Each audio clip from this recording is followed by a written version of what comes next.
Hello everyone, তো আজকে হচ্ছে আমার ছেলের জন্মদিন। তোমরা সবাই আমার ছেলেকে আশীর্বাদ করবে।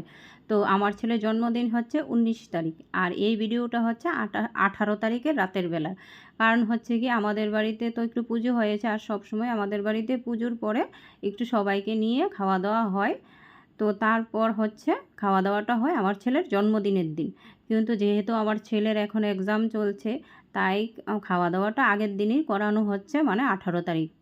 তো 19 তারিখ তো আমার ছেলের জন্মদিন, সবাই জানে। তার কারণ জন্মদিন করা হবে না, ওর 20 তারিখে এক্সাম আছে, তার জন্য। তো ওর কাকারা কী করেছে, ওর জন্য আসার সময় একটা কেক নিয়ে এসছে। যে আগামীকালকেই তো ওর জন্মদিন, তাই আগের দিনই একটা কেক নিয়ে এসছে, সবাই মিলে কাটবে। তো কেকটা সবাই মিলে কেটেছে, কেটে তারপর সবাই মিলে এখানে খাওয়া দাওয়া হচ্ছে। আর দেখো এই টুনটুনিটা কী করছে, কেকের ভিতরে যে ব্যাট বলগুলো বানানো আছে, তো একবার বলছে টুপিটা দাও, একবার বলছে ব্যাটটা দাও, খুবই দুষ্ট। আর এই দেখো এখানে সবাই খাওয়া দাওয়া করতে বসে পড়েছে। আর আমার ভিডিওগুলি যদি ভালো লাগে প্লিজ সাবস্ক্রাইব করে